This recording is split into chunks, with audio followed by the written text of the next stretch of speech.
But anyway, back to this Clash record. Great lyrics. Did you just rub your hands together? I did. You heard that? Why are you rubbing your hands together? What are you, I a don't villain? know. You plotting? You scheming? Like, what's going on? I am. What fucking rubs his hands together. I can't believe you heard that. I heard it. Welcome back to Asinine Radio, a weekly podcast where we talk about music, and, well, that's pretty much it. So, let's go!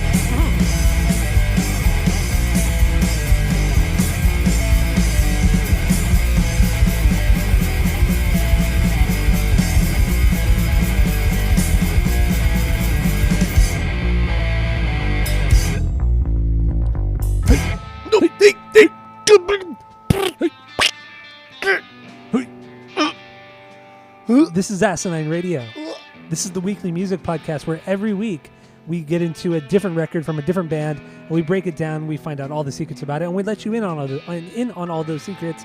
My name is Tyler, and way out there, hundreds of miles away, is Jeff. While you're listening, go to Apple Podcasts, go to Spotify, give us 5 stars on that. All the social media is at Asinine Radio.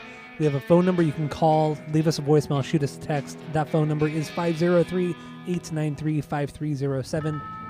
And we have a Discord server. If you want to join that, hit us up. We'll send you the link. And, talk to us on there. Hang out with other people that listen to the pod. And with all that intro stuff being done and over with, what are we doing today, Jeff? We are doing The Clash's Combat Rock. Now, Jeff, what is your origin story with The Clash? What do you got? Go. Saying his last name, you sound like a little kid trying to say, like, cinnamon, like the spice cinnamon. That's what you sound like. Yes, like cinnamon. When little kids try and do it, they go cinnamon because they're stupid. Well, how would you pronounce his name? How do you pronounce it? I just don't. I just say the bass player. So you say Paul. Paul. Automatically no. I guess all bass players from England are named Paul.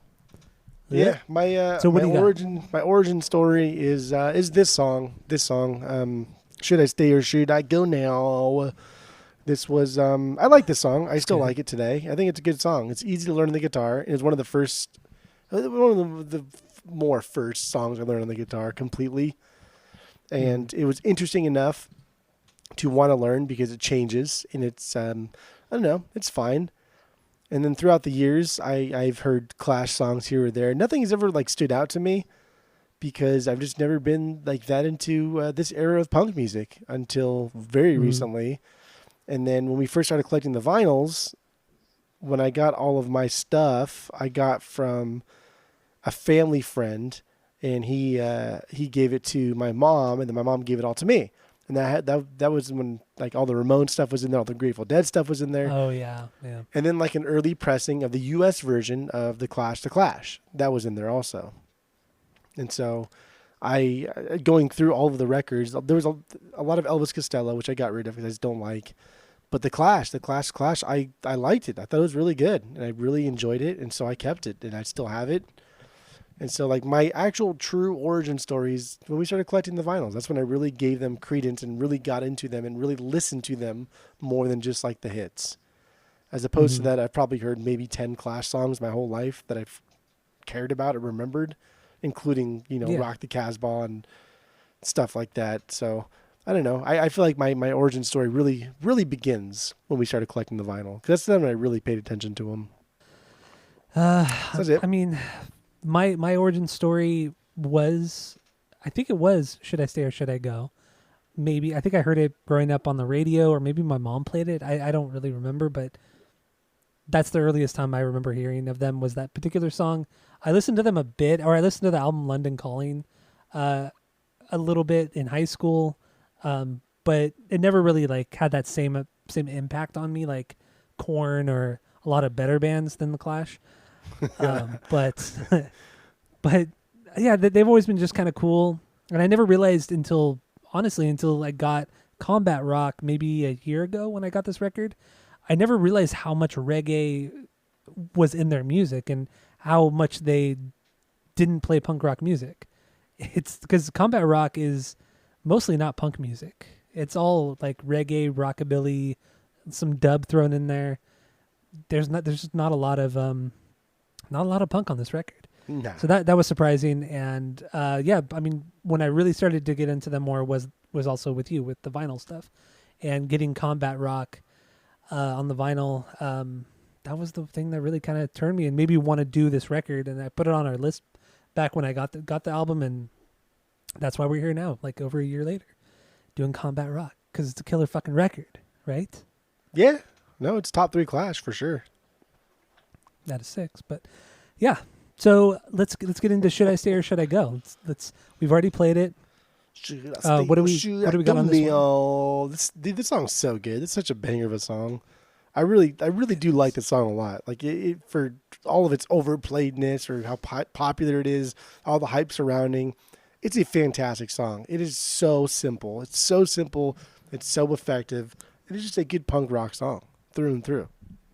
Yeah, especially when it picks up that chorus, when the drums pick up and everything. Yeah, it's too good. It's way everybody too loves good. a good little double time there. Come on, and the Spanish parts, like, dude, stupid fun, stupid.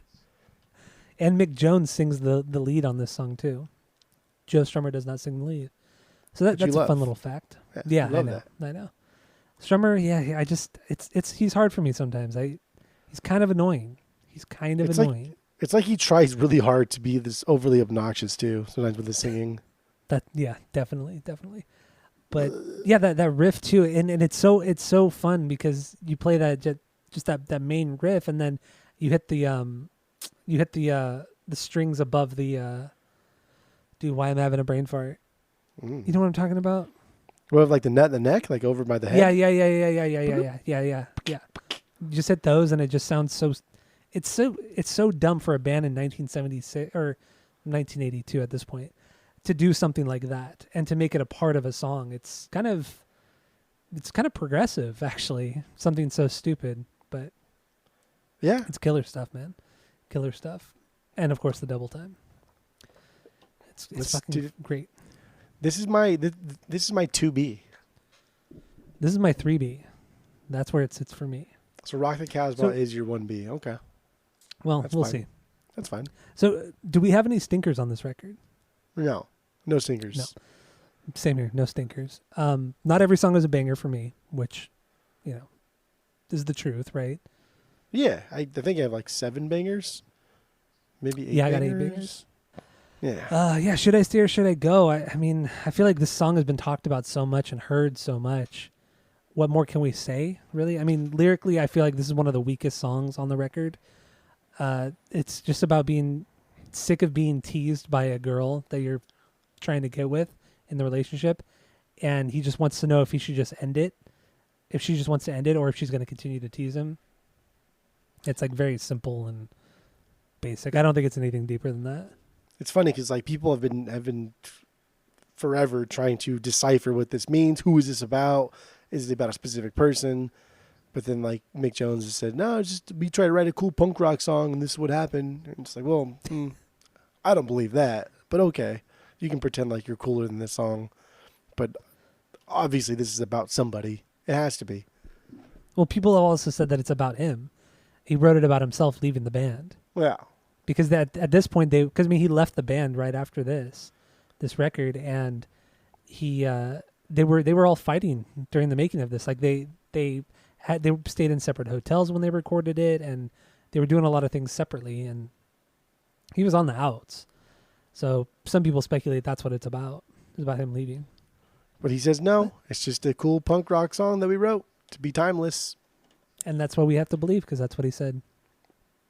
Even though I don't believe that. Yeah, I don't believe that at all. I believe everything he says. Mick Jones, who? Yeah, so that's my 2B. What is your 1B then? Are you ready for this? Dude, I don't know. Are you ready for this one? Probably something stupid. It's a Ghetto Defendant. Ghetto Defendant. That's my 1B. Wow. Where does that one sit for you? Is that really your 1B? I swear to God, that's my 1B. Color me fucking surprised. Color me surprised. This song blew me away. You're becoming like a poet, dude. You are. You're becoming like a poet, man. No, I wouldn't go that far. Wow. Wow. Wow. Wow. Wow. Yeah. Wow. This is also my 1B. There you go. I knew it. I knew this was going to be your 1B as well. Yeah, dude, 'Cause I've never you're a even heard sucker this for song that. before That's until spoken like word obviously we got this album here. But yeah, dude, absolutely, I'm a sucker for this shit, dude. I love this song so much. This is my favorite Clash song. It really is. This is my Really? favorite. Yeah, this is a perfect raga song, man. This is so good. Allen Ginsberg, he's so the perfect worst. here. That's how Oh, they. the That's worst how we accent. talk. I wonder, like, if I could do a Jamaican accent who is speaking in the Queen's English, but with a Jamaican accent. You know what I mean? Ooh, that'd be tough. I don't think you could do it. I don't think I could do it either. I don't even know how I don't to even think Jamaican approach people that. can do it. That's a tough one to combine. You can't do it. It's silly. impossible. I'm not gonna do it. Not It's even gonna impossible. Yeah, You should really try that. I'd really love to hear it. For sure, not gonna try that. Come on. I'll practice it. I'll come back. I'll practice it. I'll come back. Mon. You'll I feel like if you circle, just- circle around. If you just say mon at the end of something, then people know you're speaking Jamaican. You're Jamaican me crazy. You're speaking Jamaican. Speaking speaking Jamaican. That's like, oh my god, dude, that sounds so stupid and so bad. Oh god. I think Jamaica was a part of, or like England owned Jamaica up until like the 60s anyway. Pretty sure. Was it, or was it France? I'm Might pretty have been. no. It was for sure. It was for sure England. I mean, that was part of like the whole migration of Jamaicans to England, right? I feel like Skip like taught us this shit. I feel like after the war, England just Wait, which didn't war? have World War II. England didn't have Mhm. people to work, or maybe it was World War One. I don't know. One of the wars, one of the fucking many wars that continuously happen all the time. England just didn't have workers, and so they solicited one of their properties, Jamaica, and they brought him over on like a boat. And he mentioned like a specific boat that brought over like the first wave of Jamaicans to come work in England. And then that's why there's a massive population. I think like the biggest population outside of the United States of Jamaicans like on Earth, besides Jamaica, obviously. You know, I don't think it was Skip. I think it was when we did Rage Against the Pod, when we did Rap Pod, and we were talking about the White Riot. I think it was the White Riot episode, and we were talking about that festival that they do every year in England. Do you remember that? I can't even remember the name of the No. festival now, but it's a Jamaican festival to like honor the Jamaican people. And there was like a big riot at one of them, and that's what White Riot was about. It was inspired by that particular riot. You don't remember that at all? Not at all. Not from a Jedi. No, I don't remember that at all. Actually, I have no recollection. That's probably what of it's that. from. That's probably what it's from. I That's what you're remembering. I don't think. I it was just remember Skip. at some point we questioned like why is there such a massive population of Jamaicans in England, and it's spurred either. I think somebody came out and told us what was going on, what happened, and then we did minimal research as we usually do, and then it that I retained that information somewhat. Yeah, somewhat half-assedly. Yeah, for sure it's half. I can't Half-assedly? retain all information. Okay, I'm not a fucking robot. Okay. Well, you should. You should. All right. Anyway, let's get back. Let's get back to Yeah, Ghetto the Defendant. Ghetto Defendant. Like, what the fuck? Do you what? How are you? How do your ears like this? Are you changing? Are you advancing? I like Allen Ginsberg's. I like the way he speaks. I think he has a very commanding way of speaking. That's not like violent sounding, or I don't. It's hard to explain. It's really hard to explain. He's an OG punker, man. He was pissing people off long before fucking Two Live Crew, long before Twisted Sister, long before anybody. Yeah. I actually read a funny line from the Howl was like his poem or collection of poems that was a hot topic, and I read a line that I thought was really funny, and it was just an excerpt, just completely taken out of context. But the line is, "Who sweetened the snatches of a million girls?" And I thought that was so goddamn funny. Who sweetened the snatches of a million girls? That's the line. That's it. What does that even mean? Dude, it means everything and it means nothing. Why does it sound familiar? Like Rage Against the Machine did. Those are lyrics in like a Rage song, maybe. I don't don't know. Maybe I'm I don't thinking think of Rage has something ever been else. like sexual. No, I mean they highly had it, political, but yeah. Allen I don't know Ginsberg, what I'm though, dude, thinking. he's a cool dude, very progressive and just overall rights for any marginalized group. But the guy was a huge Right. supporter of NAMBLA and essentially a closet pedophile. Like, absolutely.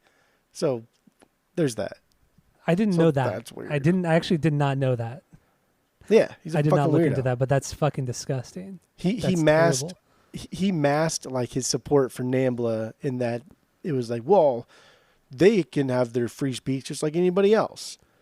But then like he like took it just too far, and people were just kind of like, okay, bro, like you're just kind of disgusting. So Yeah, there's that.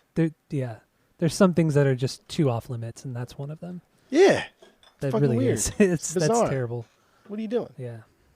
Okay, so this whole Allen Ginsberg thing and the whole pedophile thing that's gross. I had no idea, but that really changes my whole view on him because I really liked his part in this song. But that kind I don't know. of spoils it a bit. He really was like a front runner and just like let me do me type of work, right? Just very libertarian, very very progressive thinking. I think that's one blemish, and I mean that's just one article. And as far as I know, he was never convicted. He was never accused of anything. So I mean, for He whatever was just that's kind of playing worth, devil's advocate, I guess. I don't know. That's what he kind of made it seem like he was a member of NAMBLA because every group deserves a freedom of speech type of thing. Which you think like on the surface, yeah, that's true. Like everyone, freedom of speech doesn't just apply to people that agree with you or whatever. But then like, I don't know. I don't want to get too far into it. But like if you read into it, there's some really disgusting fucking things that he said, and he was backing. And it's like, bro, I'm all for freedom of speech, but that's nasty. Yeah, you could still cross a line of decency with your freedom of speech. But And NAMBLA, okay. like how the fuck does that even exist on this know, earth? Come on. it's unbelievable. Are you fucking kidding me? It says it's been around since the 70s, late 70s. I'm afraid to like look into it too much. Like I don't want to get like Yeah, flagged because or then like something. fucking Google's gonna be like, oh, look at this pervert piece of shit. I feel like I need to like if I'm gonna like do any research on anything like this, I need to like Go to the get on some library, VPN do or a burner something. account, dude. God damn, wear a hat, glasses, put a mask Cover on. up cover the camera up. I'm like, Dude, it's unreal that this Yeah. even fucking exists on Earth. it's fucking absolutely disgusting. Whatever, but yeah, Ghetto Defendant. This is my 1B, like for sure. This is amazing. This song It really is. like does build slightly to like that short-lived punk rock moment, but overall, it's just I don't know. It's cool, man. It's just And it it's sounds- cool, dude. It sounds so cool when Alan just kind of talks over Joe Strummer singing, like it's just perfectly blended together.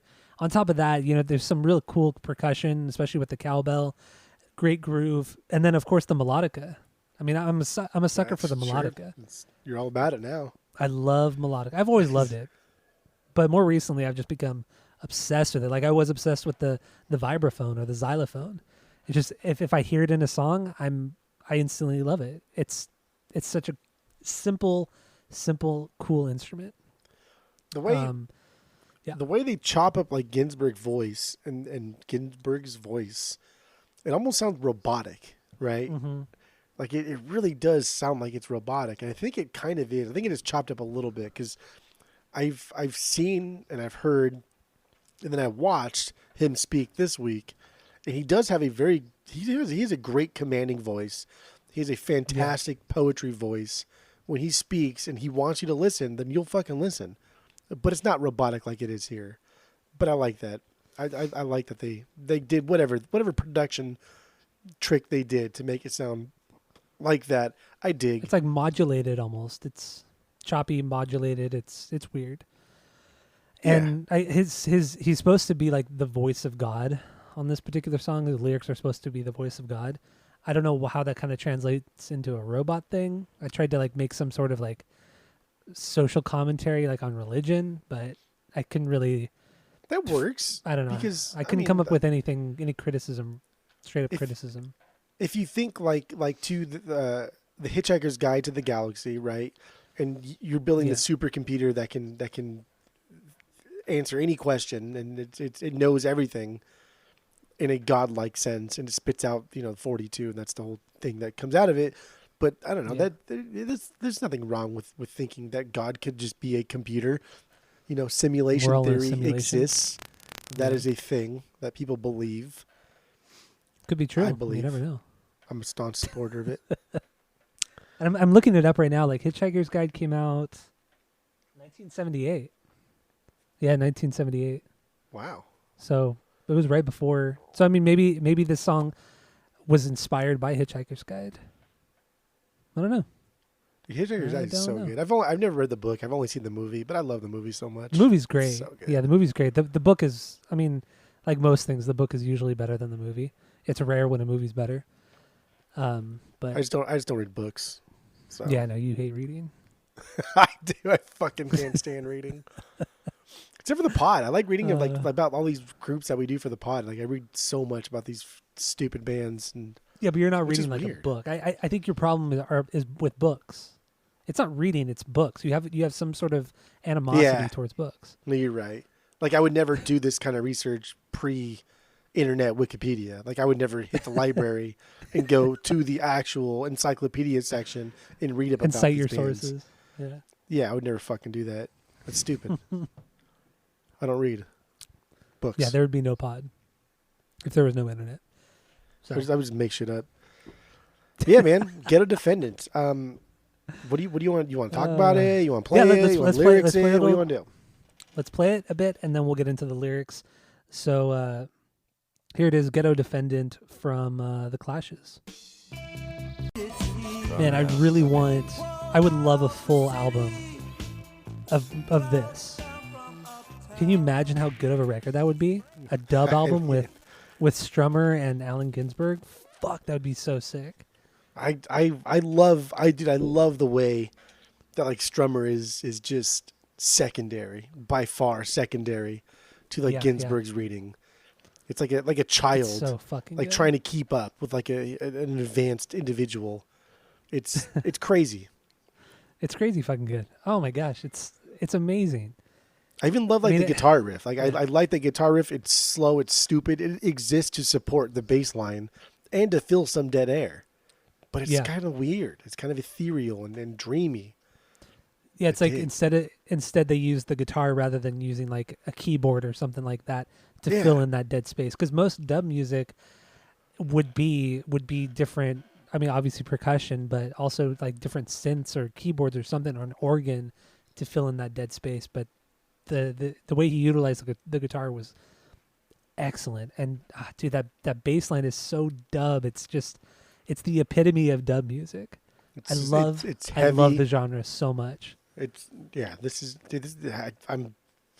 This is my favorite Clash song. Honestly, I think this is unreal. This is unbelievable. I've never heard anybody talk about this ever. I never Yeah. even heard, like growing up, when people talk about the Clash, I don't recall anybody ever like mentioning or bringing up like the reggae stuff, the dub stuff, the ska stuff, any of it. It's Yeah, always, it's always the punk stuff. the punk stuff. And But like, they even did the that punk well. stuff isn't like super punky though. That's the thing too. Like it's never been aggressive punk music. Like the farthest from aggressive punk music. It's just always been a little bit faster, closer none to of rock these- and roll than anything else. I would think like none of these guys really, like the big three, were very aggressive in tone. For Yeah. better or for worse, the Sex Pistols, I guess, were the most aggressive looking out of them But all. Ramones had the most aggressive sound. Yeah, but I mean, even that was. I don't It was know, only because that's they fucking just boring. because Johnny Ramone fucking just played downstrokes the whole time, power chord downstrokes. Made it heavier. But otherwise, yeah, they're not a super heavy band. No, But this particular song, Ghetto Defendant, it was recorded 3 times. It was recorded during the initial run of this record when the record was actually originally it had a working title of Rat Patrol from Fort Bragg. And so they recorded it at that time. They recorded it a second time just as part of the main sessions, and then they recorded it a third time, but I don't know exactly when. And then the version that that ended up being on the record was the original from the Rap Patrol sessions. So it's kind of weird. They 3 times, but yet you still go back to the first version. I don't know. But I do like the names for the other versions too. I think those are cool names. What were the other names? What did we just said? The the Rap Patrol from Fort Bragg. Is that what it was? Yeah. I like those names. I think that's a cool name. It is cool. That would have been like a way cooler name than Combat Rock. Combat Rock. Combat Rock it's so cheesy, like in retrospect. At the time, it was probably really cool. It's so like Village People sounding. It's stupid. Yeah. It's stupid. Oh, it's great. Anyway, let's get into the lyrics real quick. What do you got on this one? I think this is about life in a ghetto. Ghetto defendant, kind of in like the forgotten, downtrodden, drug-ridden ghettos. I think the title "Ghetto Defendant" references like somebody in court, right? The defendant is someone accused, and it fits with this like self-fulfilling prophecy of individuals from slums to be born in some areas. You are already deemed as having done something wrong, and you spend your life just trying to crawl out of that stigma just to even get to neutral ground. Mm-hmm. You know, you're born in like East LA, you're born in like Harlem, you are automatically a type of person. And therefore your entire upbringing is becoming that person because that's all you know. That's what people tell you. So you therefore be it. You are what people tell you to do and whatever, I don't know, you're a product of your environment. And the chorus here, like it plays with the idea of like the CIA involvement in drug trafficking. When you live in a ghetto where your own government is actively trying to keep you down, it's not the threat of violence from police, stemming from protests that keep you down. Like that's not what happens. And that's what he says in the chorus. It's the long-term, like intentional sabotage by your own people trying to keep you down. And that's, I don't know, man. I think this song is fantastic. I think Ghetto Defendant is such a cool title. It perfectly captures what is trying to be said here. And it's a problem that is even more relevant today than like ever. And they did it, what is that, 40 years ago? Yeah. 40 years ago this year. Oh, that's true, huh? I actually looked at my watch as if my watch told me the year. It's like, why the fuck would your watch tell you the year? I did look at my watch though. I will. Fucking 40 years, dude. 40 years ago. Like the Clash are talking about problems that have not been solved and are worse than ever. Yeah, and it's something that we weren't, like here in the States, I feel like didn't really come to a head until the early 90s, until I guess the Watts Riot were kind of a part of that, but that was in the 70s, obviously. But I mean, I don't think it was until like the Rodney King thing where we started to really take notice of like what was really happening in the bad areas of LA or the more downtrodden areas of LA. Yeah. I mean, it's I don't know. It's interesting. It's a great fucking song. I love the lyrics and that first, I guess verse from Ginsberg where he says starved in Metropolis, hooked on Necropolis, addict of Metropolis, do the worm on the Acropolis, slam dance the Cosmopolis, enlighten the populace. This is like perfect world building.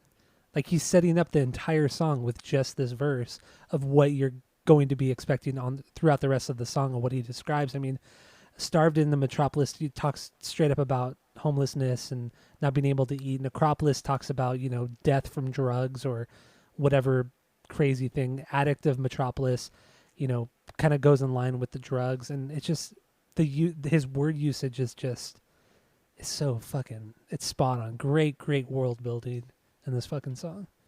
I love it. So good. Absolutely love this song. But I don't know. We got anything else on Ghetto Defendant? No, that's it. That's all. All right. So what do you got for your number 2? Your 2B. My 2B was Should I Stay or Should I Go? Oh, that's right. Should I stay or should I go now? That was great. My number 2 is Know Your Rights. The opener. Oh, thank God it is not Rock the Casbah. Good song. You want to know where Rock the Casbah is for me? Yeah, I do. It's my 7B. Okay, that's fair. Know Your Rights. 2B, first song. This is like this is a great opener because it kind of gets you pumped up. It has that punk beat, some cool like rockabilly reverb guitar going on. It's kind of played sporadically throughout the song, and it's kind of all held together with a kind of ska guitar line, like heavily distorted ska guitar line, and it just gets you going. There's nothing super complicated about it. I just think it's a great opener, great song. Yeah, so this is not a B for me. This is an okay song, but this was a B, and I downgraded it to an okay song. Actually, Okay. I like this song though. I love this bass line, staccato shit as usual, right? Yeah. Fucking same thing Do a Clash lot. does, but then at least here they're adding those 3 little notes at the end of the doo doo doo. So that's cool, and they do cool stuff with like the 2 guitars, like the tremolo sound and the upstroke guitar. There's a good contrast there. There's a good layering, and I like. If you're gonna have 2 guitars, like why just make one a rhythm? Like why does one just have to be a rhythm guitar where you just palm muting fucking power chords? Like that irritates me. Take Back Sunday does it a lot. Fucking bothers me. I just like, why even do it then? Just put a machine there. Like call it a day. Like, expand your mind, and that's what this does. That's exactly what this does. This is being better. This is being greater than that. And little guitar solo here, that's cool too. It's nice and slow. It's kind of like 50s rock and roll, like country thing to it, like that rockabilly stuff. It's cool. A lot of this song has I that. dig it. And it's very kind of subtle too. I mean, yeah, the guitar solo is not subtle, but everything leading up to it is very kind of. You don't really notice it unless you're really listening. Yeah, which I think is rad. And Strummer can really like rasp out the vocals. He sounds great, and he fluctuates the tone of his voice a lot. And he's just pretty interesting to listen to. And never stops fucking yelling either. Just constantly talking loudly. Yeah, but it's not yelling. It's talking loudly in an obnoxious way. That's what it is. Because, like I said, he's the weakest part of the band. His vocals. Oh, really is the weakest part of the band. I mean, and the guitars. The guitars and Strummer. vocals are yeah. Yeah, for sure. Yeah, I agree. Definitely my least favorite parts, but the drumming overall in this record really surprised me. I never thought that it was this. I don't want to say intricate, but interesting. He's just tight. It's very tight. It's very. He uses a lot of toms, which I don't really like a lot, but he does it in a very good way where he mixes it up with other percussive instruments. You know, cowbells, wood blocks, just various things, and it just sounds really good, and it gives an entirely different feel to some of the songs than doing a normal like 4 on the floor beat. Yeah. But damn, man, good stuff. What do you got lyrically on? Because I mean, we don't have to play it since it's not a B for you. Okay. What do you got lyrically on this one?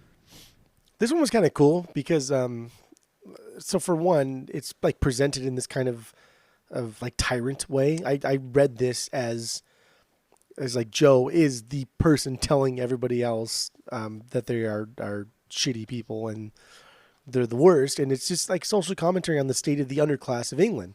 And now we have Joe. He's belting out these rights that you have, that he's allowing you to have, and he lists off the rights 1, 2, 3. But each right is presented in such a sarcastic way that again, still hold water today, like still hold true today. Like nothing has fucking changed, and it's. I don't know. It's kind of scary, man. It's kind of scary to think that like these are the problems people thought of in the late 70s to early 80s, and here we are tearing our country apart from the inside because these same exact problems have not been resolved in any way, shape, or form. It goes back even further than that. I mean, post World War II, you know, sure. In the 50s. I mean, this is kind of where people really started talking about it. I mean, as cheesy as it is, you know, 1984, the book was just based on like so many things that we've been dealing with for the last 40 years. It's because the 60s jaded us with this hippie movement, with this holding hand thing, and then like the social commentary during like the 60s wasn't as aggressively straightforward. It was more eclectic. It was more beat around the bush, but it wasn't like let's attack an institution. It was more like let's join hands to just be together type of thing. It was more of like a defense rather than an offense. And so like the 70s Yeah. came, and the 70s was super super hard, man. It was hard rocking, and it was fine. And so we think that things have progressed, and like the civil rights movement, and we think things have progressed since then, and it has a little bit. It really has a little bit, but Yeah. not really. It's not perfect. It's far from perfect. But it's definitely better now than it was in 1965, 1964. Yeah, you'd think mean- that you don't just get beat up by I don't know, by authority figures just for minding your own business and looking different. You'd think that doesn't happen today. I mean, it does, unfortunately. does. Yeah. It's fucking terrible. This is, but no, yeah, it's cool. Know your rights. but lyrically, I kind of get the same thing as you. It's very sarcastic. It's him kind of mocking the people, saying, yeah, you have rights, but under these conditions, there's always a catch to everything. You're constantly fed like you have the right to do everything. You have freedom. You have this and that. But when you really kind of think about it, everything's controlled. Everything we do is controlled. And so I think the lyrics. I was very, very pleasantly surprised by the lyrics on this entire record. I never realized Strummer was this kind of proficient or prolific. Yeah, aggressive of a lyricist. I never. I mean, yeah, we did Clamp Down, and we did White Riot on the other podcast, but I feel like there are many songs on this record that are way more intense than those two songs, for sure. So, I don't know. And it really is fun. I mean, now's a good time to talk about just like the sellout aspect of the Clash and how much shit they take and took for like selling out, for signing big labels, for big record deals, for making money, for selling 1 million albums. And it's like, dude, they never changed. I mean, this is their 5th album. No. Yeah. Yeah, if this is their 5th album, they had never changed like their ideals and their the way they think ever. Like to the day they were done, like they still voiced their opinions on things, on injustices, and they from day fucking one. They've done more for the scene, if you want to call it the scene, than like most bands ever would do. The Sex Pistols for sure. The Ramones, come on, that's silly boy talk. Like the Clash, calling them sellouts is just gatekeeping and fucking dumb. Yeah, because and it just stupid, shows fucking stupid. It shows how superficial punk music. I mean, it still is, but especially at the time, how superficial the whole thing was. Because what the Clash talk about in their lyrics is far more significant and thought provoking than anything the Sex Pistols did. Definitely the Sex Pistols, and a lot of the shit that the Ramones did. I mean, everything that those two bands sang about was just so, snotty and just like immature and bratty. But the Clash actually, like, it's like they did their research, and they had things to complain about, and rightfully so. It's to call them a sellout is just shows how stupid punk music or the whole punk culture is. It's so obnoxious. Yeah, it's gross. I hate it still happens, and it's gross. Especially when you're young, when you're 15, 16 years old, and you're one of those punk elitist kids. Like, fuck that. It's like it just makes the whole punk scene even more stupid and ridiculous. There was this knowing kid that it's a bunch of snotty 14-year-old kids. Yeah, there was a dishwasher at our work who was 17. He quit now. He doesn't work there anymore. But he listened to a lot of like punk music, and he was 17. He's in a band, and I like try and talk to him just about like any fucking music, but he only wanted to talk about punk. Was like, that's fine. We'll talk about punk, I guess. And so then I would ask him like I remember the first time I ever talked to him, he was listening to something, I can't remember what it was, and I was like, hey, who is this? And he told me I never heard of him before. And then we got to talking, and I was like, oh yeah, like you ever hear like JFA? He's like, yeah, I think I've heard of them. I heard they suck though. I was like, okay, that's cool. And then immediately he just like rattles off like 10 bands. You ever heard of Anal Cunt? You ever heard of this? You ever heard of this? I'm like, whoa, first of all, slow down. I can't even, like, are you just flexing your prowess on underground punk bands that no one's ever heard of? Or are you actually asking me if I've heard of these bands before? And it's just like, this is like your stereotypical punker, like a kid that just prides themselves on not wanting to learn, not wanting to be a part of like the solution, but more just be a gatekeeper fucking shithead. Yeah. and that's I annoying. mean that's punk. It's just trying to be so different from everybody else, but in the end, you're just conforming to something. Something in the end. Nobody is entirely different and independent. It's just another way of conforming. No, It's so we stupid. shared fucking 96% of our DNA to monkeys and apes. Like, who do you think you're different than? We're basically monkeys. We're idiots. Mhm. Stupid. It's true. Very true. Get over it. All right. So what's your 3B? Why do I not have a 3B here? That is weird. Oh no, Adam Tan. Adam- Adam 10. Adam Tan. I love the title of that song. Adam It's- Tan.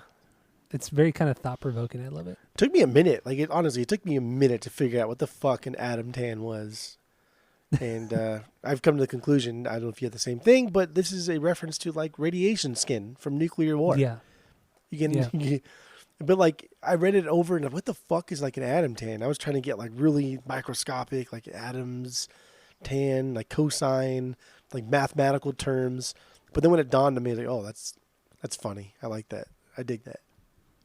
Yeah. That's cute. See, I kind of got something similar. That like Adam 10, I made that connection between atomic warfare and all that, but then I feel like it's the song lyrically is a build up to that point. Like it's him watching the superficial world just kind of destroy itself, because at the time that was when global warming was kind of introduced to society, and that's when people were talking about the ozone layer being depleted and all that kind of stuff, and the UV lights, just killing people. So I feel like it's a commentary on that, and saying how people don't care about the environment. They just want the next best thing. They want the instant gratification at the expense of the environment and just the human race in general, which eventually leads to, more warlike kind of things, because Yeah. people start fighting over oil and all kinds of shit, and that leads to damaging the planet more. I think, like, I feel like it's kind of commentary on that. the song builds itself up really well. Like, it starts with, like, corporate warfare and taking advantage of people in the beginning, to, like, a politician getting caught lying, like, to the war itself. Like, there's talks of the war itself, and the song ends with, like, the casualties. And all along, he talks about the atom tan. And in the beginning, like, when nuclear warfare is kind of, like, brought up, it's always, oh, like, that's an option. And then it becomes, like, a reality. And then it becomes, like, it happened. And then, like, what happens after it happened? I don't know. Then it becomes, like, an aftermath type of thing. So when he keeps throwing out, like, the atom tan, it's progressing in intensity as the song progresses in intensity. And it's a cool song because it's so simple. Like, musically, it's so simple. And it really allows for, like, the attention to be directed to the vocal melody and the lyrics. And which is definitely the most important part. That's, like, what I want. The back and forth vocals, fucking so goddamn good. There's a lot of things on this album that I realized are very similar to, like, the Velvet Underground when we did that.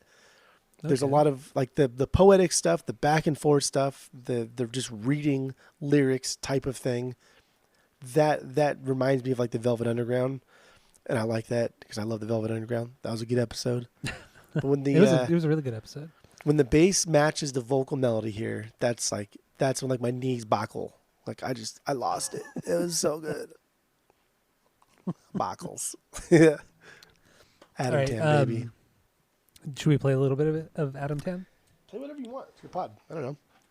All right, let's do it. Let's play a little bit of the song Adam 10 from The Clash. There you go, Adam 10 from The Clash. Some great fucking lyrics, man. I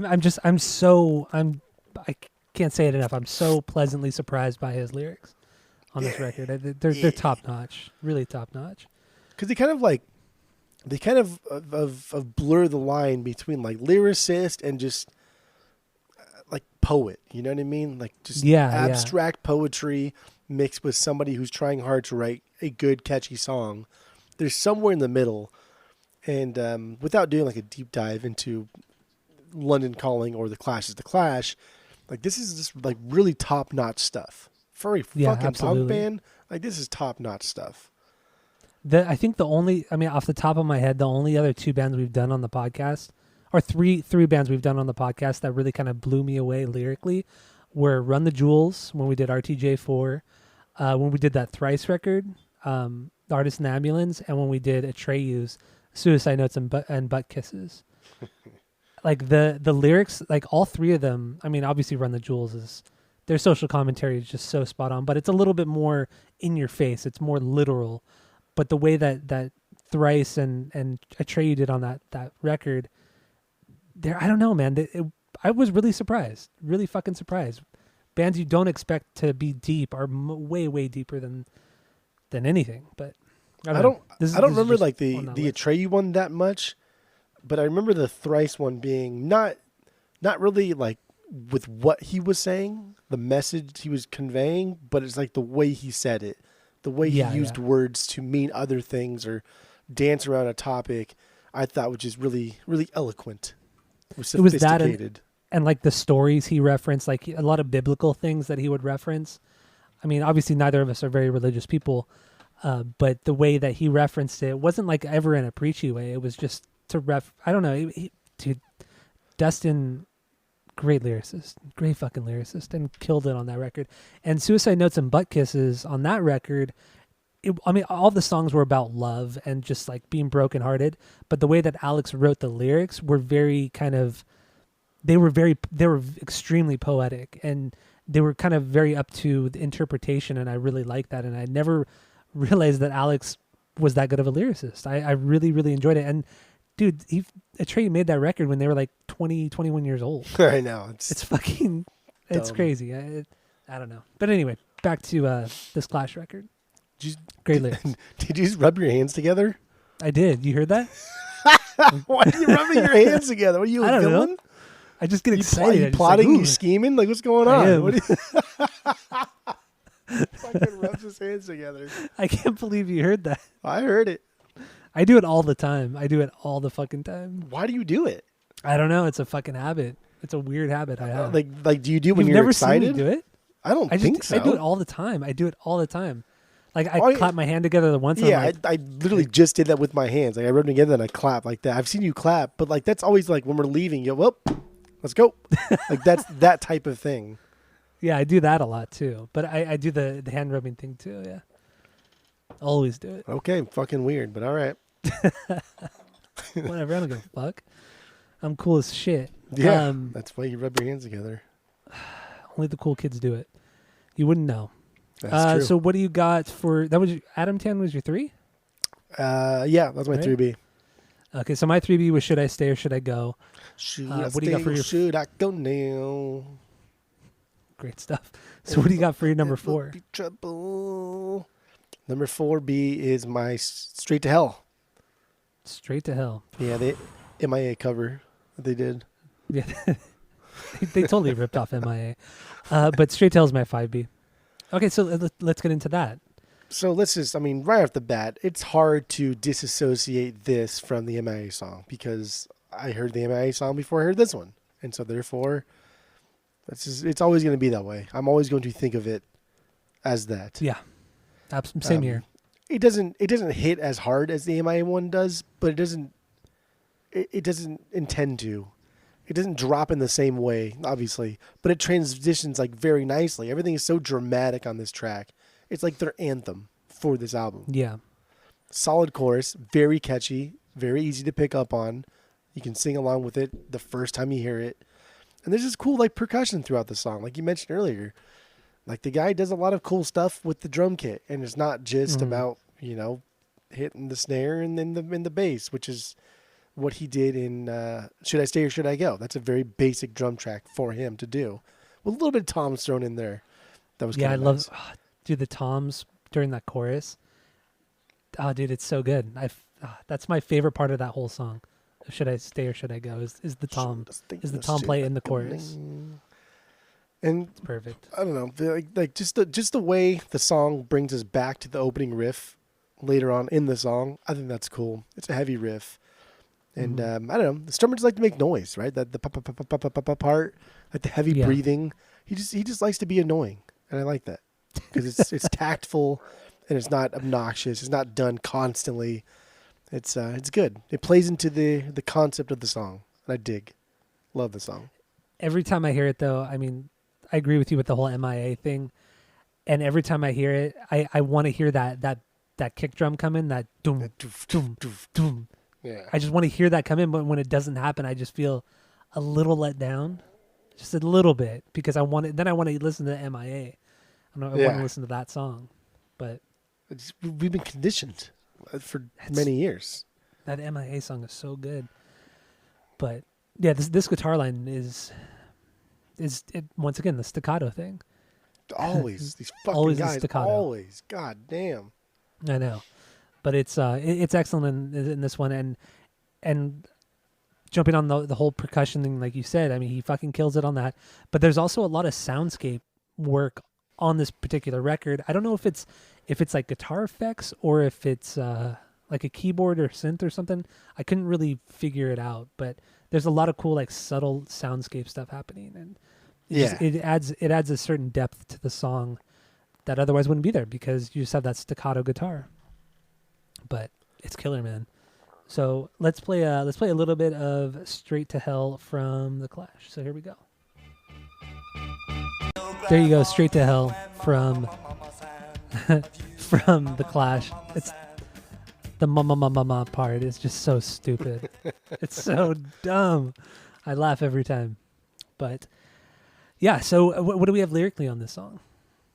This was so like before I want to backtrack a little bit. When I was like on Spotify listening to this and doing like the lyric stuff, if you type in Straight to Hell on Spotify, there's like just a bunch of different songs like all the time of other artists that record like the same titled song, right? And so there was like Darius Rucker has his own Straight to Hell, and then Hank Williams III had an album called Straight to Hell, and that piqued my interest because Hank Williams III, as I've talked about before, he's been in or is in like a heavy metal band, and he's also done like psychobilly stuff, just really cool shit. And I listened to his song Straight to Hell from the album Straight to Hell, and it's a fucking banger. So I just want to throw that out there. Is it a cover or is it its own thing? No, it's his own thing. Okay. It starts off just super slow and dumb country sounding, just the slides happening, but then it turns into this like Devil Went Down to Georgia fast picking crazy thing, and it's insane. It's insane. It's fast. It's amazing. Interesting. I really want to hear that now. Yeah, Hank Williams III. Dude, he's very interesting. Very, very interesting. Okay. All right.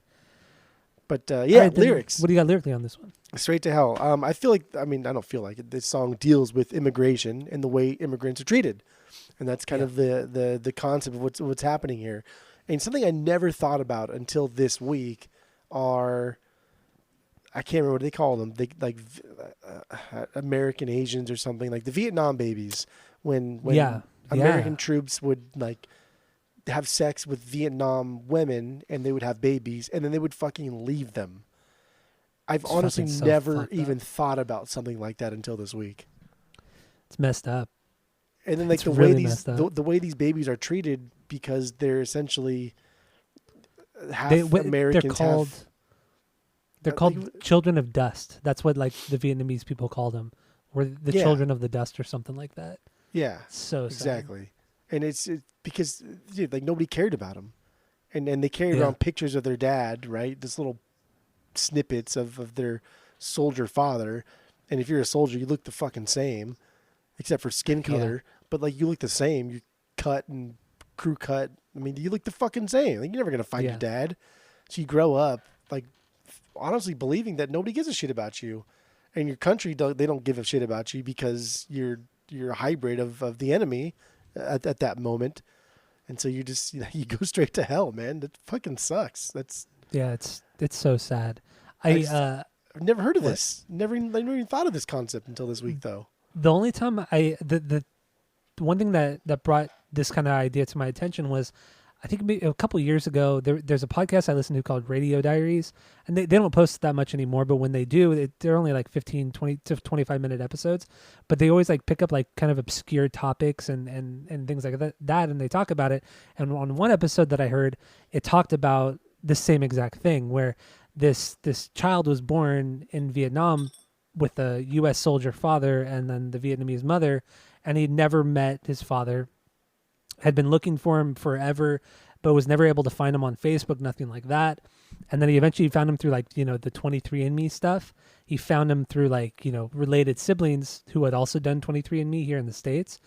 And come to find out, he's some like Vietnam veteran, super fucking old. And he's like, he lives in like Arkansas or Alabama or something like that. And he's like, he his whole life after the Vietnam War was like, he owned like a trophy shop in Alabama or some shit like that. Some super rural area. This guy never knew he had a son at all. Never even knew that this girl he had sex with was pregnant. In the end, he might have raped her. Who knows? But that's like the first thing that came to my mind for sure. Yeah, I mean, in that episode, it didn't say anything like that, but apparently this guy never knew he had a son, and then they met for the first time after like 45 or 40 years or some shit like that, 45 years, and yet, it's fucking nuts. It's just but that was the first time I ever really kind of thought about it. That these soldiers went in there and probably, they did rape a lot of people. It was kind of a common thing, unfortunately. And did whatever the fuck they wanted. Who's going to stop them? Yeah. That's a lot of war. That's not just like Vietnam War. I've heard stories more recently, like, the war with the war in Iraq and Afghanistan. Like, there's a lot of fucked up people that go to war that do fucked up shit here from the United States and from other countries too, to us. Yeah. I don't know. But yeah. This is a sad song. It was a really sad song, and what's so to me was so interesting about this particular song is that not a lot of songwriters talk about Asian immigrants. They always talk about African American, or like Africans coming to America or England or wherever, or like Central America, South Americans coming up to the United States, and always talking about all that, but very rarely or ever do I hear a songwriter or lyricist talk about Asian immigrants.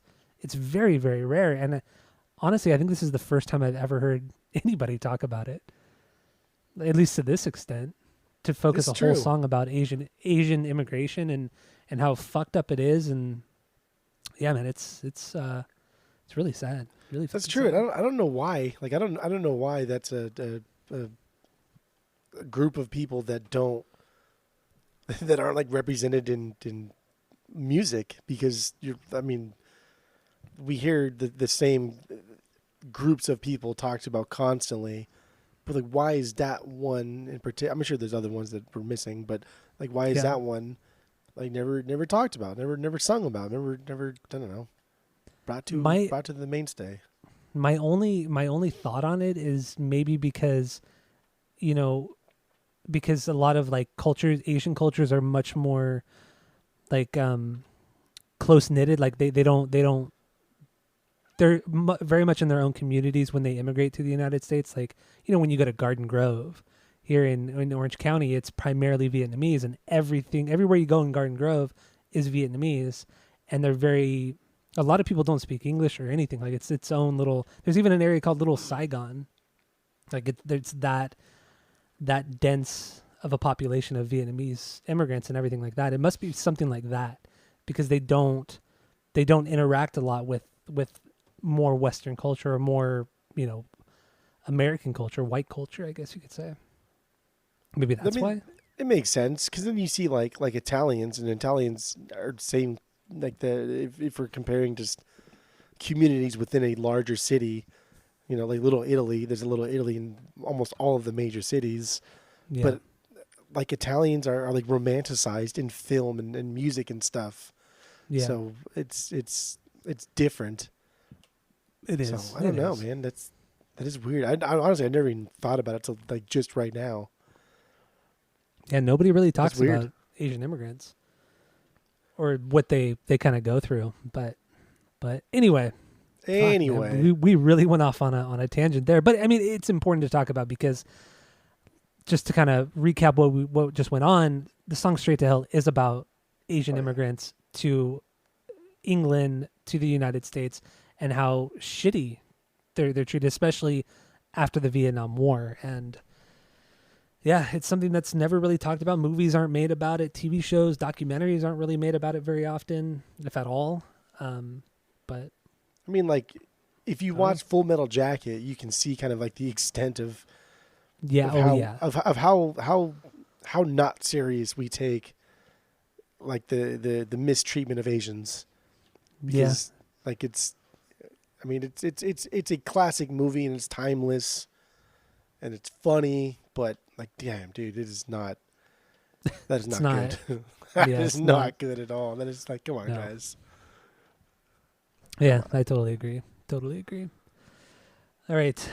So let's move on. What do we got for straight? That was your 4B, That was my right? 4B. Yeah. Okay, Straight to Hell was my 5B. So what do you got for your 5B? What's your 4B? Oh, did I not say my 4B? I don't think so.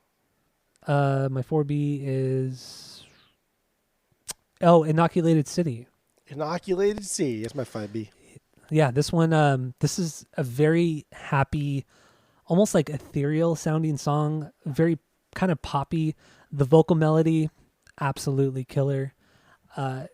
Overall, the song is just very simple. The guitar line is simple. It reminds me actually a little bit of a Beatles song. Like, it could have been a Beatles song in the mid '60s. It's very kind of carefree, and it's something you don't hear too often from the Clash, especially after listening through all the records this week. But then lyrically, it's like the complete opposite. It's about like a dystopian future, but the song itself, I think, is really solid, and it's short. I think it's like 2.5 minutes or something Yeah. like that. But it's a good song. So, what do you have on this one? No, so I same thing. I think this is really fun. It's really fun. It's really lighthearted musically, and it's kind of like the most, I don't know, the most carefree sounding song on the album. It's just Yeah. not really much to it, but yeah, man, the lyrics are fucking dope. And then I don't have that pressing, because I have this, and then I have the Clash is the Clash on the vinyls. But I guess Mhm. on early pressings of this, it had a commercial on it where it interrupted like the music halfway through, and it would be like a commercial about like toilets or some shit. No, it was on And- the spot. It was on Spotify too. Yeah, but not on my. I didn't listen on Spotify. I'm I sorry, I listen didn't hear you say that. but like so, the point of it was to I don't know, make us start thinking, make us talk about something, and then interrupt us with you know, the ADD culture, whatever people call it, like the squirrel from Up, the movie Up, Oh yeah. when you go squirrel, to distract us. And it's kind of funny because it's true. Like we can talk all day and watch these news segments at night about just, you know, the attack on the Capitol, but then you show us I don't know, a commercial about moderate to severe plaque psoriasis, and we forget all about it. Yeah. Move on. Yeah. Move on instantly because we don't care, because our attention spans are short. But that's not the reason. The reason is because we don't fucking care. We don't care. We pretend to care. We feign, you know, compassion, but we really Mhm. truly don't care. Yeah, that's true. And that's it. I feel like That's it. also I see I kind of got a different interpretation of it. I mean, I see where you're coming from on this one, but I kind of got it from where, you know, it's talking about a not too far off future, like I guess like a dystopian future, like I said. But the media is kind of feeding us just happy and useless information, just to kind of distract us from what's actually happening, like the atrocities elsewhere. I mean, we see it every day here. I mean, prior to, you know, this whole Russia Ukraine thing, I mean, the shit that was going on in Yemen and Somalia and Ethiopia and shit is way more insane, or not way more insane, but insane. Just like this whole Russia Ukraine thing, like a lot of shit just swept under the rug, not really talked about. We're constantly being fed this happy stuff, and just ignoring everything else, everything negative and bad that's going on around the world. And I feel like this song is subtly talking about like media manipulation of the masses, not overtly saying it. Like Rage Against the Machine would have just overtly said something like that, but at least Joe Strummer was a little bit more subtle with his. To me, at least, it was a little bit more subtle with his message in this song. That's what I got from this particular song.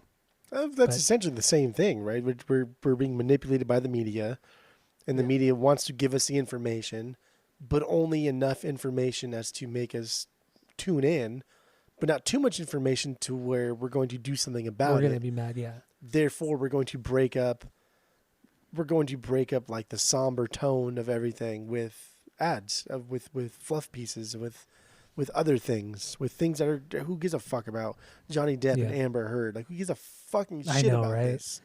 God It's insane. Like, for a day, yeah, that was funny and interesting, but it's like, why is so much on this? But then you look at the Ghislaine Maxwell, almost nothing about her trial. I know.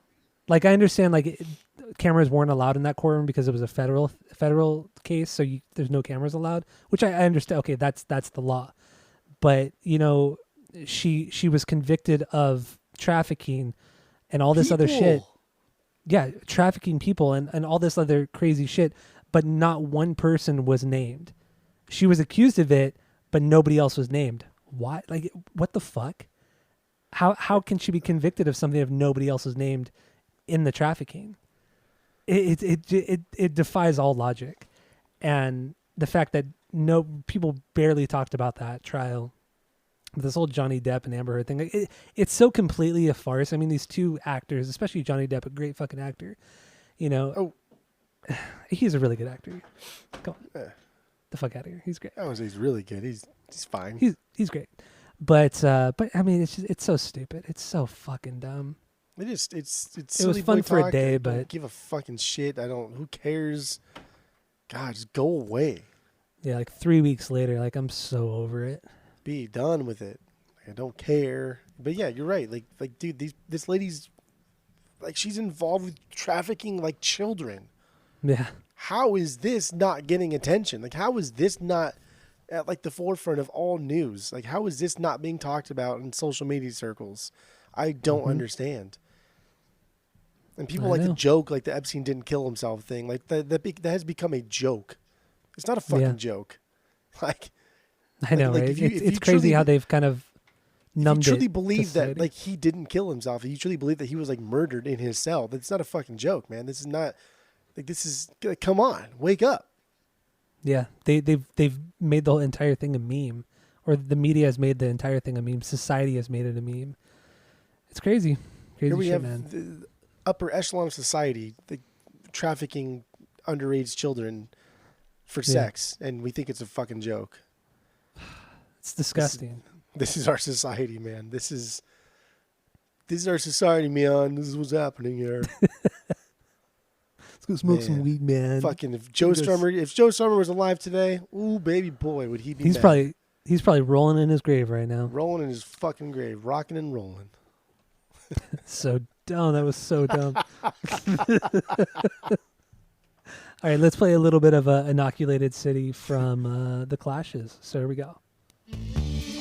There you go. Inoculated City from The Clash. All right, so do we have anything left on this song? No, that's it. That's all. All right, so this is your 5B, correct? 5B, something like that. Yeah. Yeah. Okay, so my 5B was Straight to Hell. What do you got for your 6B? Rock the Casbah, baby. Oh, dude, Rock the Casbah. I guess we got to talk about it. Somebody, like it. Dude, never knew the real words till this week either. always just saying what I wanted to during that part. Sharif. I mean, I never knew he actually said like a name, like Sharif. I never knew. Of course, I thought he just shot it, and I like it. Dong, dong. I thought it was like Cherie, like Cherie, like a girl's name. Like, I don't know. I never knew like the what this song was actually about. And the meaning of the song is way deeper than I would have ever expected for a song this catchy. Yeah, it's such a dumb song. Oh my god, it's such a dumb song. This is a topper song. This is Toppa. Yeah, yeah. Toppa, yeah. Get to the Toppa. Get to the Toppa. Get to the Toppa. Your Arnold impression needs work, but that's fine. I didn't really try. I could have tried more. I actually sound. No, my impression is like Will Sasso's impression. You think you have a good Arnold impression? Let's hear it. I want to hear it. No, I can't. I'm too embarrassed. On now. cue. I can't even do it. On cue. Can't even do it. Can't even do it. I can't stand it. What Can't you do could it. have, what you could have done since you edit the pod is you could say, okay, here we go, and then actually just input Arnold's voice. I could do that. Like I would have never been none the wiser. Like that would have been funny. Or do Will Sasso's impression of Arnold. That would have been better. Which Than actually actually sounds doing more Arnold. like Arnold than Arnold does anyway. Yeah. Yeah, man. This is Will so Sasso. this is a topper song. This is a drummer song. Legend has it he showed up to the studio. He had a concept laid down. He laid down like the piano part, and then everybody else was late, so he laid down the drum part, and everybody else was late. So he played some bass, and everybody else was late. And he pretty much like finished the song, and then everybody else came there eventually, and just put some like finishing touches on it. And this is what happened. Yeah, Supposedly. I believe it. I really do. There's no reason to lie about it, and it's not like Strummer or Mick These Jones ever fucking- came out and these- said these that it was delicate wrong. geniuses lie about everything. Who fucking knows what they? But also, do when you look at behind this, closed when you look at the doors. songwriting credits, I mean, he does have a songwriting credit on this particular song. So I mean, I only believe that because this song sounds fucking way different than everything else on the album. yeah, oh yeah, definitely. It's This definitely the sounds standout. Nothing like anything else, and Yeah. this is a fucking disco dance song, very new wave, but kind of masked behind some yelling and very subtle punk rock. Like that's what this song is. Yeah, yeah. Rock, but it's good. Kiss bum. It's good. Like come on, Kiss you bum. don't pretend like you don't fucking It's belt catchy. out that. It's so good. It's definitely Lock catchy, the but cash box. Oh god, what it's is it so like? good. Lock the cat box or something like that, or toss the Say cat whatever. box? Say whatever the fuck Yeah. you want. Fuck the cat box. Say whatever you want. Who cares? Dude, the chorus hits so well. It's that delayed like Yeah. vocal spat right there that gives us Yeah. power. The din, din, and then it goes into it. Like you wait, you gotta wait, Jimmy, wait. Okay, go. Like that. Oh god, like don't make me wait. Don't make me wait. That's so good, dude. In the bass part, okay. So like during the Sharif don't like it, the Yeah, bass yeah. part there, fucking fantastic. My favorite bass Ding, part on the bum, bum. entire album because it goes high. He goes Yeah. high. He goes high and it's super, kinda busy, super too. high. Yeah, Boop, boop, boop, absolutely. boop, boop. Like it goes all the way up. It's unreal. It's unbelievable. All the way up. All the way up. Oh shit, it's so good. It's good. It's a really good song. This actually makes me like the song more than I did, before we started potting. For sure. Like Just talking about it. I would never listen to the song on my own. I would never playlist a song. But after like this week and really getting into it, this is a cool song and I like it. And I feel confident now singing it. And if somebody makes fun of me, I can put them in the place and tell them how fucking terrible they are because I am now the gatekeeper of the Clash music. So, that's what happens. All right. So should we play? Should we even play it? Do we want to play it? Just play it so we can hear the high bass part during the shiny and I like it part. Okay, got it. All right. So here is "Rock the Casbahs" from the Clashes. It's so squirrely. That bass line is so fucking squirrely. The piano's so fucking busy too. It is. Just It's noodling. crazy. It's crazy how well the keyboard and the bass line intertwine with one another. It's just so perfectly timed and perfectly placed. It's really good. It's fucking fantastic. It's stupid. It's annoying. It's obnoxious. It is. It's very annoying. This is a song you've heard 1,000 times, but this week has been the best listen I've ever had of this song. Absolutely, absolutely. And this week made me realize. So in 2003, I'd say 2002, 2003, Tom DeLonge probably heard this song and realized I could be just as obnoxious as Joe Strummer, and that's what I'm going to do. And ever since 2002, he's tried to sing like Joe Strummer on this particular song. It's so outrageously bad and so stupid, but it sounds exactly like how Tom sings. I can see it. A little Poe accent coming in hard. Like and this guy's not even from. He's never even heard of Poway. Everybody's heard of Poway. But I mean, you can just. To me, at least, I could tell that Tom took so much inspiration from the Clash, or at least Joe's vocals, because yeah, it's pretty obvious, I think. But anyway, Rock the Casbah, lyrically, what do we have Rock on the this one? Casbah. I felt like essentially this is like an act of defiance type of song, right? We're responding to something that he had heard, the banning of fun in Iran, leading to the Iranian Revolution.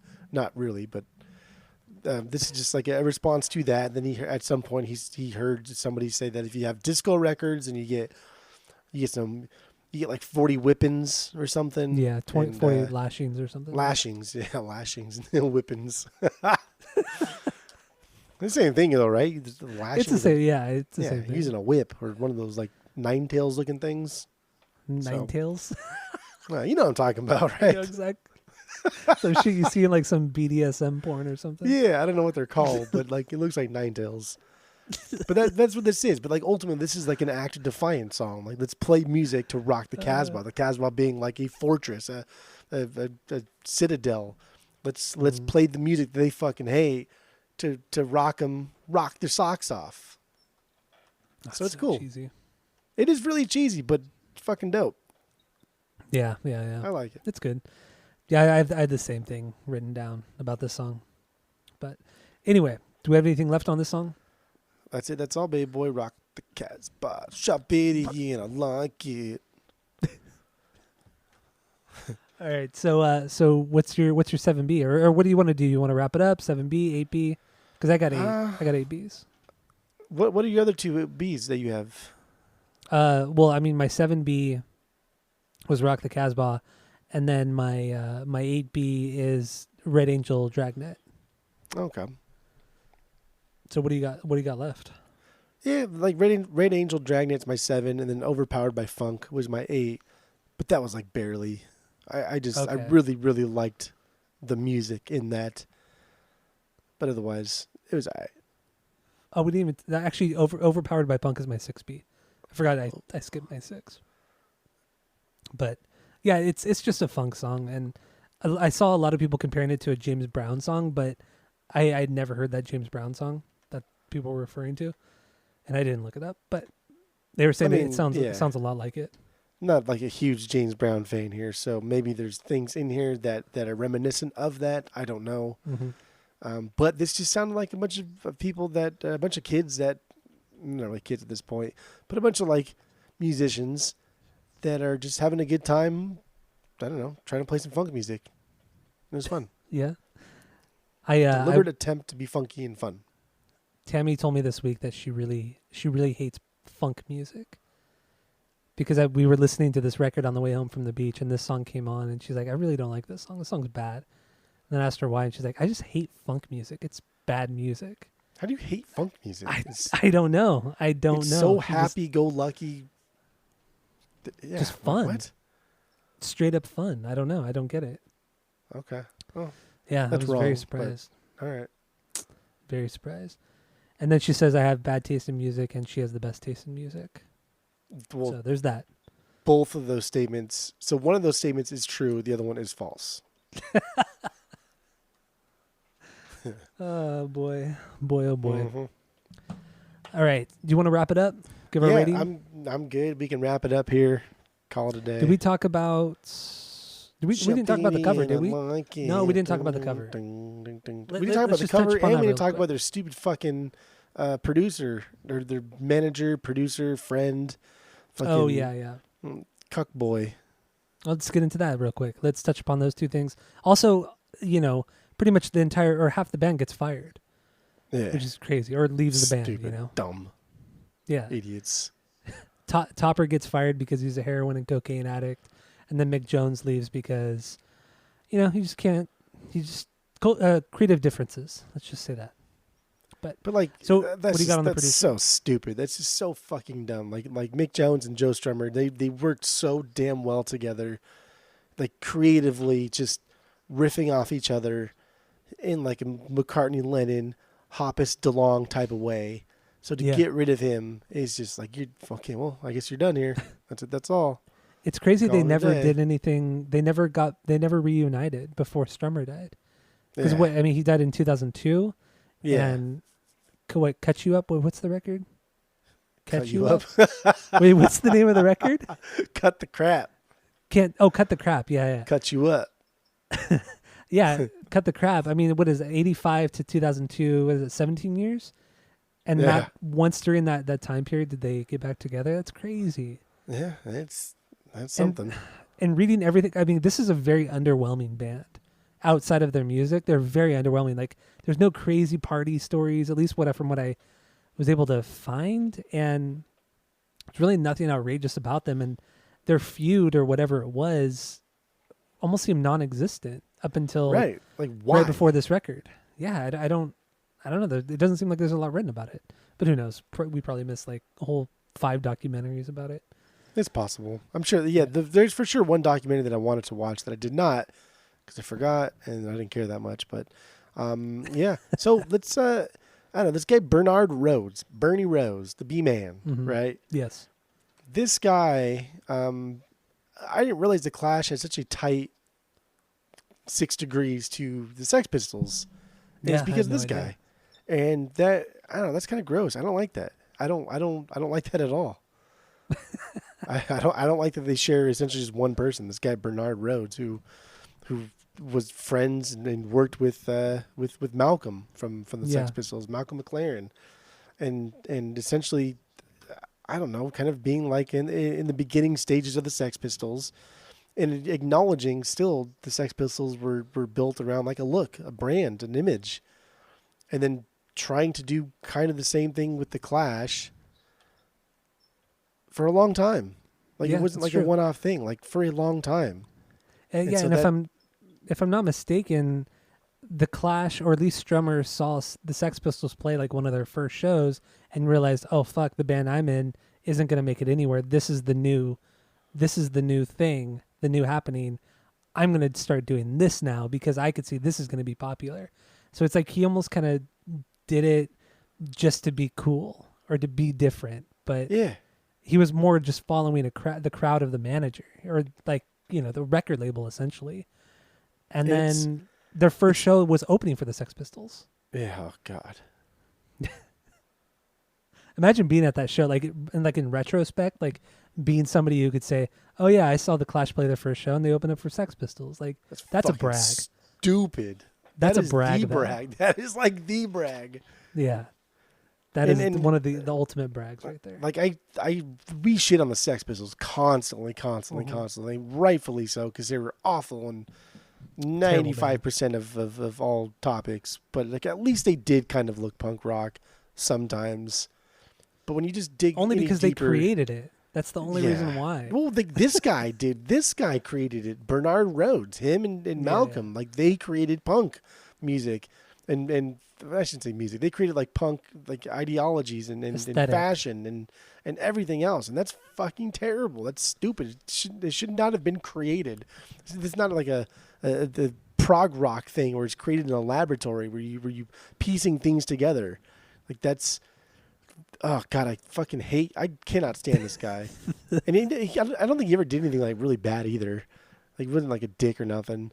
But I can't stand it just because of his connection to the Sex Pistols, his connection to Malcolm McLaren, and just his connection to creating like a brand of music. And it is very interesting to think that punk music has come so far, but it started just like as a test tube essentially. Yeah, it really was. It's annoying. Barf.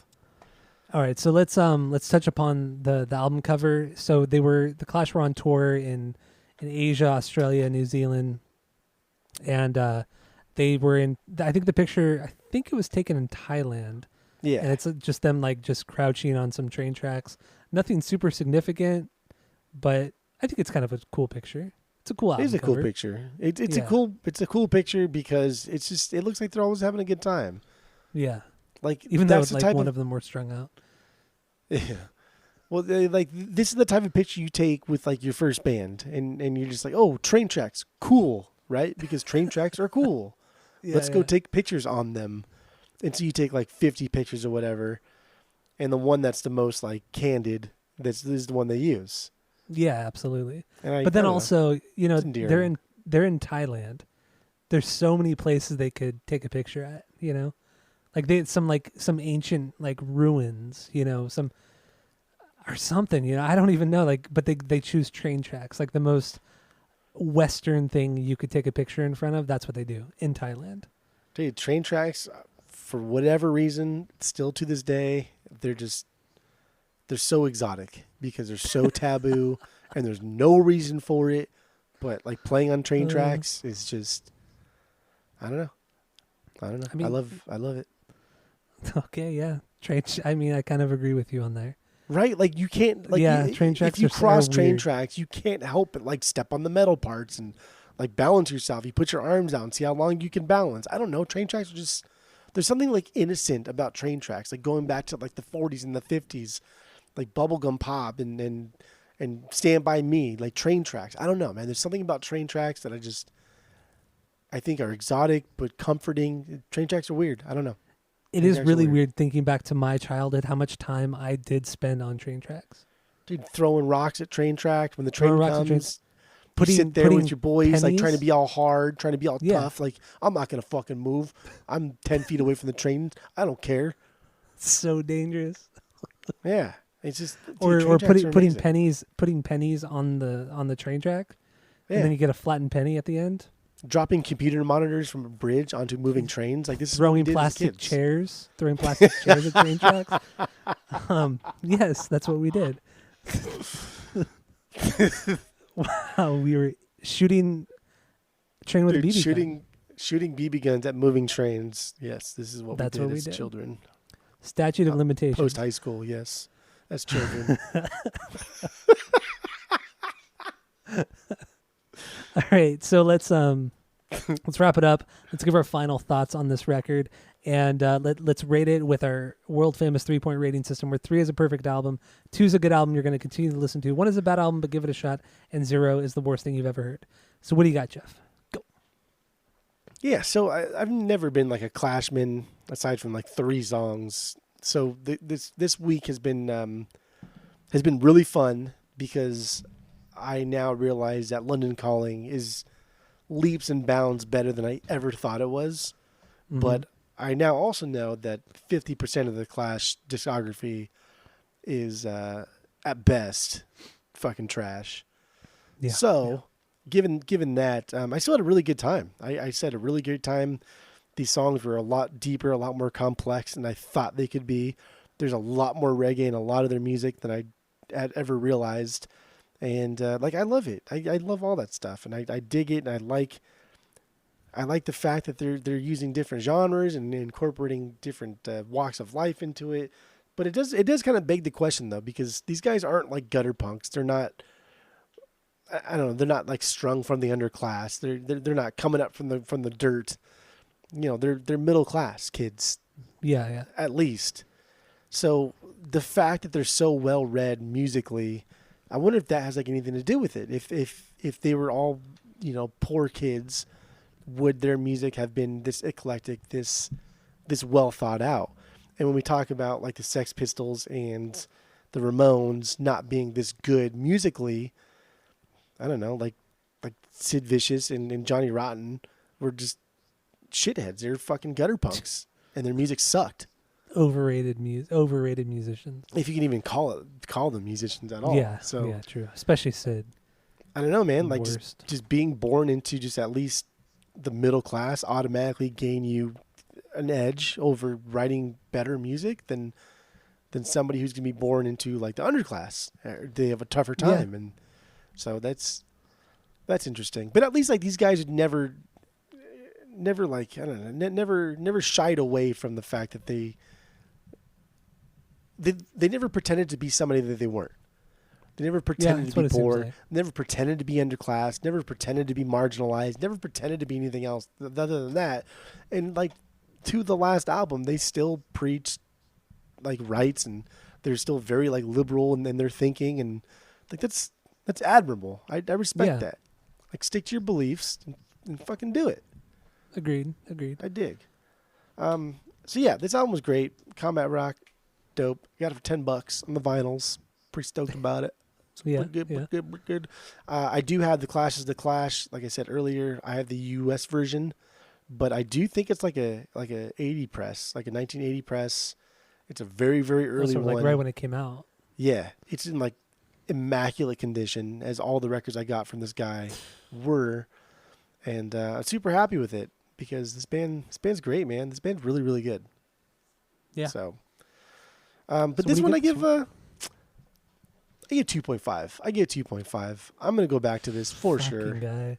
There's a lot of stuff on here that are just exceptional, but then there's a lot of stuff here that I think is okay. Mm-hmm. But yeah, I would probably give like the Clash is the Clash, probably if close, if not a perfect 3. Really? Wow. Yeah. Holy shit. Like that was just stupid good. Like, Wow. I stupid wouldn't good. I wouldn't say perfect 3 good, but no, it's Stupid really good. good. Wow. Holy shit. All right. All right, my final thoughts. Kind of picking up where you said that they grew up like middle class, upper class. I think it was Joe Strummer whose dad was like some politician in England or something like that. So he definitely didn't grow up in poverty or anything like that. And I think we talked about that on Rage Against the Pod. Yeah. How we were kind of surprised that they didn't come from lower class or poverty or anything like that, and it I think that reflects in the songwriting, because when you have a little bit more money, you can take guitar lessons. You have more time to hone your skills on whatever instrument or whatever you're trying to do, rather than trying to just survive. So maybe Yeah. that's where it comes in at. And also, Strummer was like 2 or 3 years older than the rest of the guys in the band. So when the Clash formed, I think it was Paul didn't even want to play in the band with Strummer because he thought he was too old. He was an old man, but he was like 21 and the other guys were 18, some shit like that. So maybe that's where it comes into like the maturity, because I assume the Sex Pistol guys, I don't remember, but they were probably 19. They were probably a little bit younger too. So I don't know. But yeah, with that, this week really surprised me. And when I first got this record, like I said, Combat Rock, when I got it about a year ago, I'd never heard this record in its entirety, and I was really kind of blown away by it because of how all over the place it was genre-wise, and that's why I wanted to do it. And I think it's a great record. Obviously not their best, because the Clash is the best, but this is a really, really solid output, and essentially being their last record, because what is it? There you go. No. Cut what You is Up. it? Cut the rope. Yeah, Cut You Up. That record. Cut you Because up. that record's not even a Clash record. It's fucking garbage. This is really the last Clash record, and this is great, man. This is really, really great, and it's awesome that they kind of ended on. I will say they ended on a high note with this record.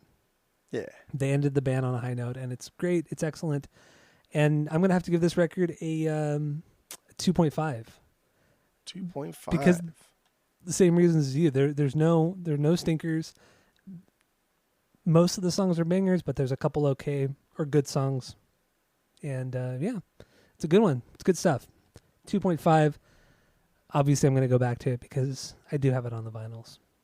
But I don't know. Do we got anything else on the Clash or this record? I think that's it. That's it. All right. Well, thank you all for listening. Go to Apple Podcasts, Spotify. Give us 5 stars.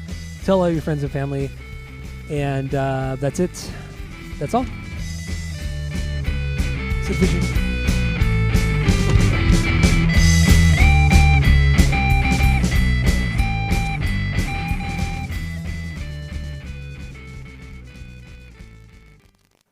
It's an eraser, but how did it melt? Oh yeah, that's an eraser. Tastes like an eraser.